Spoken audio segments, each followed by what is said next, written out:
Alors je vais maintenant vous parler de la courbe d'animation, alors ce qu'on appelle aussi la curve. Alors je vais pour ce faire recréer une animation très rapidement avec vous, comme on l'a fait dans la session précédente. Donc je sélectionne mon cube, je crée une animation que je mets dans le dossier animation, je la nomme de nouveau cube.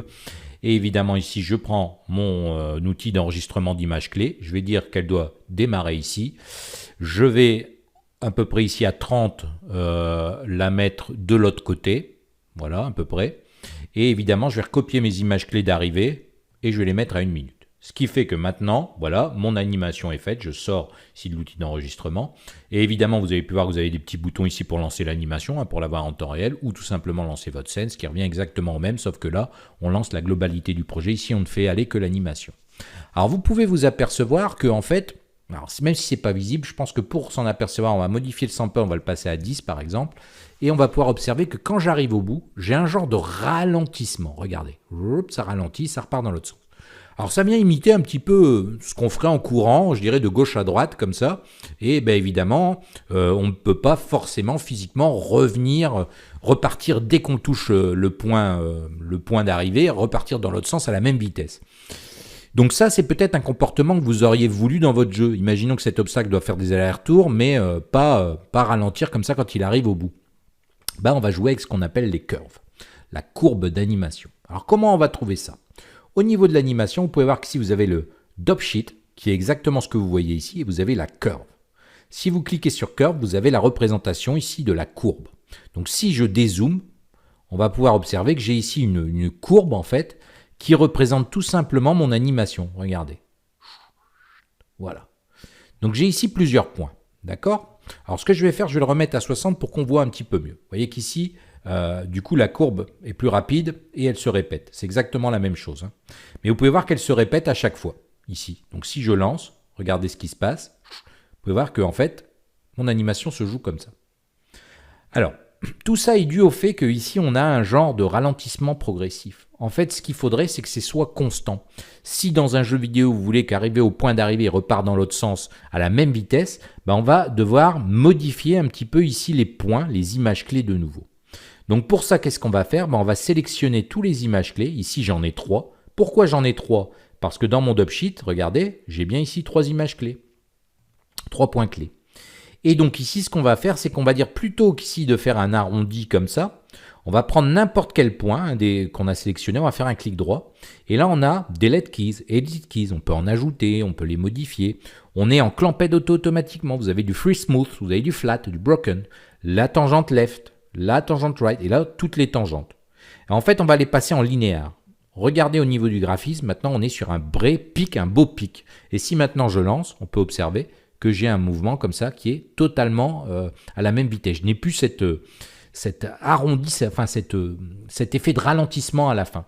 Même si je le passe ici à 10 frames, vous allez pouvoir observer que j'ai bien maintenant arrivé à l'extrémité, ça repart dans l'autre sens. Un peu l'effet dans certains jeux qu'on voudrait. Donc ça, c'est au niveau de la curve que ça va jouer. Vous pouvez voir que la curve ici n'a du coup plus du tout la même forme. En fait, au niveau de sa représentation, vous pouvez observer que maintenant, j'ai bien un genre de triangle. Alors qu'au préalable, si je fais des CTRL-Z, voilà, j'avais ici tout simplement ce petit rond. Alors, ce qu'il faut savoir aussi, c'est que vous pouvez ajouter des images clés ou modifier celles existantes. Par exemple, si je sélectionne ici celle-ci, je peux ici jouer ici avec une courbe de Bézier, tout simplement, sur l'arrondi. Vous pouvez voir, donc sur l'angle. Et l'angle va représenter, en fait, vous pouvez voir, un genre de petite accélération. En fait, on n'est plus sur du mouvement qui serait totalement égal de chaque côté. Alors, dans certains cas, vous pouvez aussi jouer avec ici la courbe de Bézier, mais là, on ne peut pas, mais ce n'est pas très grave. Alors, attention, regardez ici, si je prends la ligne bleue, ça correspond ici à la position sur Z. Donc, elle est sur 0. Si je la modifie, vous pouvez voir que ça bouge sur Z.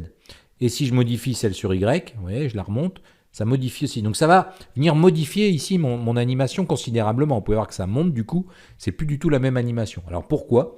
Parce qu'en fait, si je repars dans le dop sheet, vous pouvez voir que ça m'a créé des images clés tout simplement. Donc c'est TRL-Z. Je reviens ici à ma courbe initiale. À noter que vous pouvez aussi ajouter, faire un add key et rajouter des images clés que vous allez positionner comme vous voulez. Par exemple, ici, si vous voulez un petit effet un peu plus arrondi, ou vous voyez ici, regardez, je redescends pour remonter, ben regardez ce qui va se passer. Voilà. Alors, je vais y aller beaucoup plus doucement pour qu'on voit, parce que sinon, là, c'est trop rapide. Mais vous allez voir que mon cube va revenir sur lui-même. Hop.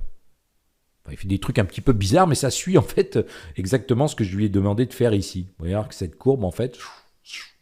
Alors, du coup, ça joue un petit peu, parce que si je mets à 60, on peut voir que c'est pas du tout la même chose. Mais ça joue en fonction de la ligne de temps. Bon, rassurez-vous, ajouter des images clés comme ça, on va très peu le faire. En fait, ce que vous allez faire très souvent, c'est tout simplement, et c'est vraiment la seule chose, je dirais, qu'on a besoin de retenir dans un premier temps avec cet outil de curve. Je vais stopper ici son c'est vraiment ici de la rendre, plutôt qu'elle est ici à avoir un effet progressif, on va tout sélectionner, on va prendre n'importe quelle image clé, on va faire Boftonen et on va faire linéaire. Vous avez d'autres possibilités, je vous laisse les tester, mais c'est vraiment les deux que vous allez utiliser les plus souvent, comme vous pouvez l'observer, pour avoir les deux comportements opposés. Je dirais le petit ralenti qui va bien, si vous le désirez, ou tout simplement ici aucun ralenti. Donc ça, c'est la courbe en fait d'animation, et c'est utile de savoir que c'est là. Curve, et ici Dopsheet, qui correspond tout simplement à vos images clés, ce qu'on a vu précédemment.